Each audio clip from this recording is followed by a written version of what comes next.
प्रियाजू श्याम सुंदर से मिलने निकुंज जा रही थीं। उनकी सखियों ने उनका अत्यंत ही सुंदर श्रृंगार किया हुआ था। मणियों से जटित अत्यधिक सुंदर लहंगा धारण करवाया। श्री जी इतनी सुंदर लग रही थी कि उन्हें देख समस्त सखियां अत्यधिक हर्षित हो रही थी। ललिते, प्रियतम श्याम सुंदर जब आज प्यारी जी को देखेंगे तब उनके आनंद की तो कोई सीमा ही नहीं रहेगी।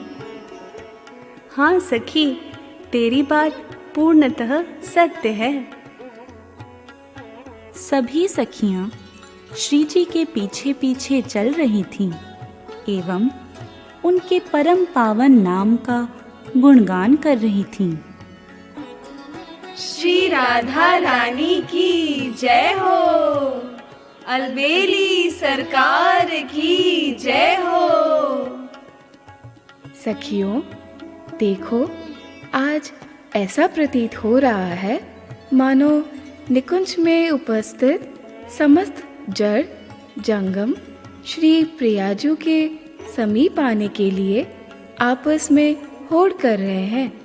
निकुंज की समस्त लताएं मानो श्री प्रियाजू को छूने के लिए अभिलाषित हैं।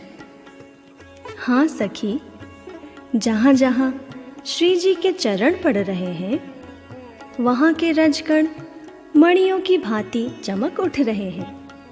चारों ओर आनंद बरस रहा है। प्रत्येक वृक्ष, लता, गुल्म प्रफुल्लित होकर झूम झूम कर श्री प्रियाजू की वृदावली का गान कर रहे हैं। उसी मार्ग में एक ऐसा वृक्ष भी था जिसमें कुछ सूखे पत्ते भी थे। सूखे पत्ते ने श्री जी को अपनी ओर आते देख मन ही मन उनसे प्रार्थना की। हे लाडली जू, मेरी ओर भी एक कृपा दृष्टि डालिए। मेरा तो कोई अस्तित्व ही शेष नहीं, गुणहीन हूँ। मात्र आज का ही दिन मेरे पास है। कल मुझे यहाँ से बाहर कर दिया जाएगा। कृपा की एक बूंद भी यदि मुझे मिल जाए। वह पत्ता ऐसा सोच ही रहा था कि निकुंज में हवा चलने लगी एवं उस पत्ते पर किशोरी जू की ऐसी अहेतुकी कृपा हुई कि वह पत्ता पेड़ से टूटकर श्री प्रियाजू के लहंगे से चिपक गया। वह सूखा पत्ता श्री जी की अहेतुकी कृपा पर बारंबार बलिहार जा रहा था। यही दरबार दीन को आदर, पतितन को सम्मान। सखियां प्यारी जू को निकुंज में ले गई। वह निकुंज जो ब्रह्मा, विष्णु, शंकर आदि बड़ी बड़ी विभूतियों के लिए भी परम दुर्लभ है, आज श्री जी की अद्भुत कृपा के बल पर एक तुच्छ से सूखे पत्ते को वहां प्रवेश मिल गया एवं उसके भाग्य की तो सराहना शब्दों में हो ही नहीं सकती, क्योंकि उसे तो स्वयं किशोरी जी अपने संग भीतर ले आई हैं। अरे ये क्या, ये सूखा पत्ता श्री प्रियाजू के लहंगे में कैसे चिपक गया? मार्ग की मार्जना तो मैंने अच्छी प्रकार से करवाई थी। अरे ललिते, ये तू क्या कर रही है? प्यारी जू, आपके लहंगे में एक सूखा पत्ता चिपक गया था, बस उसी को निकाल रही थी, कहीं वो आपको चुभ न जाए। उस पत्ते को मुझे दे दे। सखियों, यह पत्ता मेरे लहंगे से चिपक गया था। मैं यह भली भांति जानती हूँ। चाहती तो उसी समय तुमसे कहती कि इसे हटा दो, परंतु यह तो मेरी शरण में आया है ना। शरण में आया हुआ चाहे जैसा भी क्यों ना हो, मैं उसे अपने हृदय से लगा लेती हूँ। देखो, संसार तो गुणी को अपनाता है, परंतु निगुणी का मेरे अतिरिक्त और कोई ठौर नहीं। ऐसा कहकर श्री जी ने उस पत्ते को अपने कपोलों का स्पर्श प्रदान किया। वह सूखा पत्ता एक सुवासित कली बन गया एवं श्री जी ने उसे अपने केश में धारण कर लिया। करुणामयी लाडली जू की जय हो, ममतामयी प्यारी जू की जय हो।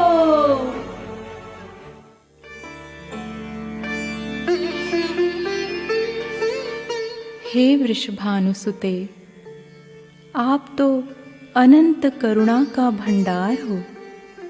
आपके प्रत्येक रोम से कृपा, क्षमा एवं दया निरंतर बहती रहती है।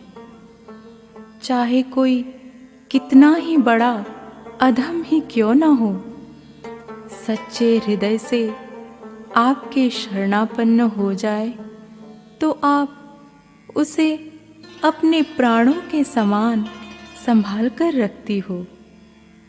पतितों को अपना प्रेम प्रदान कर उन्हें सदा सदा के लिए तृप्त कर देती हो।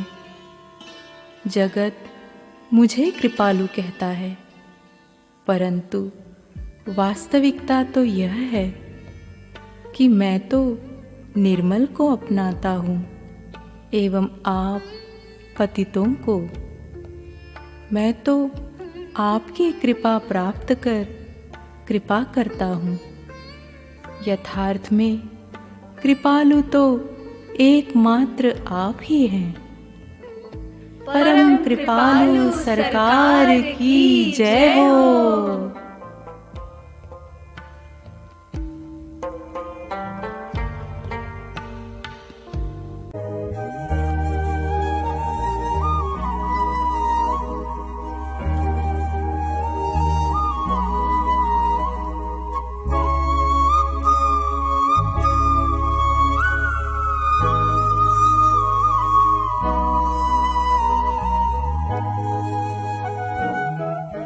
हे सखी, तुम्हारी सखी में जो सात्विक भाव का उद्रेक हो रहा है, ऐसा लगता है कि निश्चित ही तुमने उसे प्रियतम श्याम सुंदर की प्रसादी खिला दी है।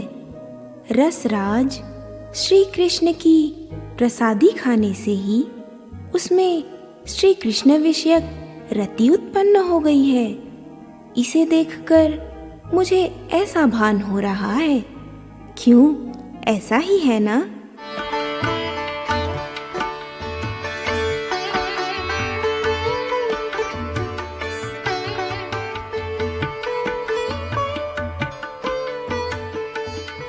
श्याम सुंदर भी यह सब वृक्ष की ओट में खड़े होकर देख रहे थे।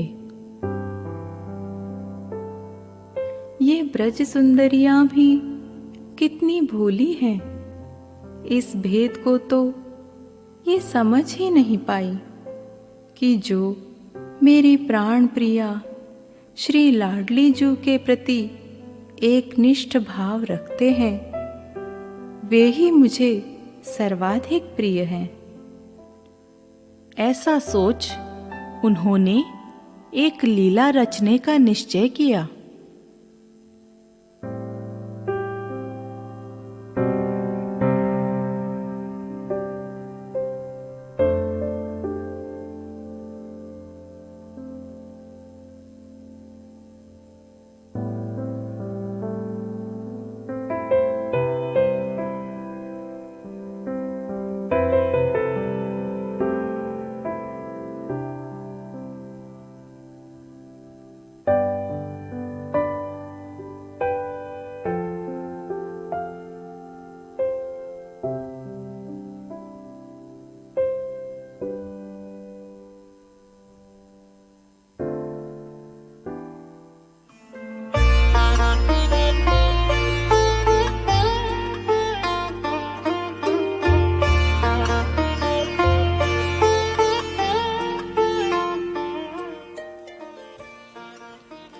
हे सखियों, त्रिलोकी में ऐसा कोई नहीं जो मेरे माधुर्य से प्रभावित न हो, जिसका चित्त मेरी बांसुरी हरण न कर ले, मेरे कटाक्ष से जिसके हृदय की गति तेज न हो जाए। हे नंदनंदन, आप अपनी इतनी भी प्रशंसा न करें। आपका गर्व भंग करने में तो मेरी एक एक मंजरी सक्षम है। ओहो, ऐसा है तो करवा लो परीक्षा।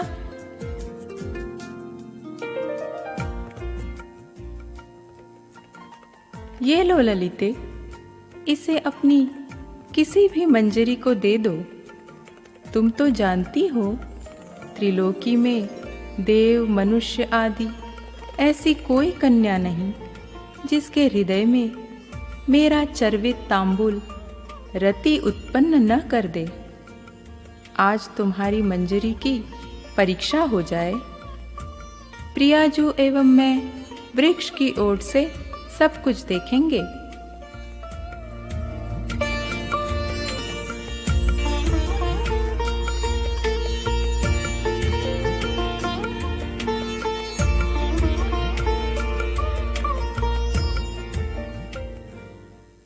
योजना अनुसार ललिता सखी ने अपनी एक मंजरी को बुलवाया।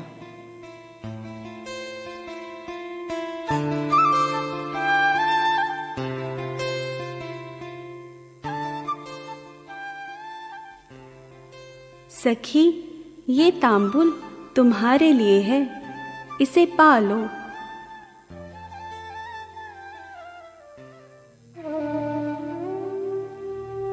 हाय, ये कैसी परीक्षा है?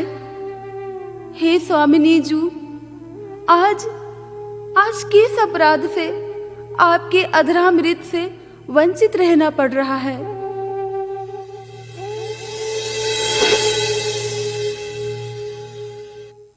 उसे मूर्छित देखकर श्री प्रियाजू से रहा नहीं जाता। वे श्याम सुंदर को छोड़ तत्क्षण उस सखी के समीप पहुंच जाती हैं एवं उसे अपने हृदय से लगा लेती हैं, उसके मस्तक को चूम लेती हैं।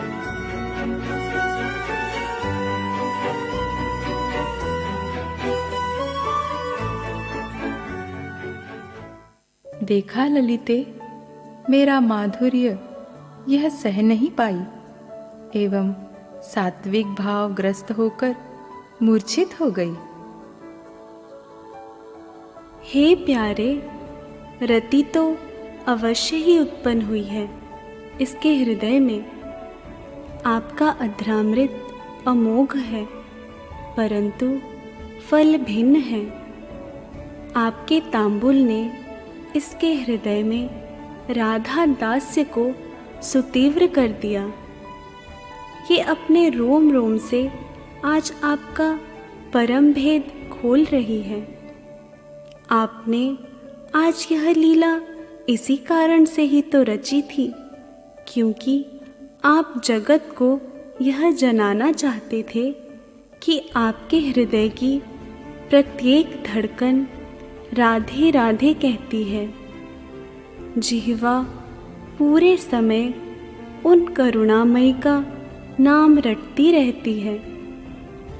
आपकी मुरली की तान श्री राधा, आप जो कुछ भी करते हैं उसका सार श्री राधा ही है। श्री कृष्ण रति की चरम श्री राधा ही है। इस भेद को आज इसने जान लिया है।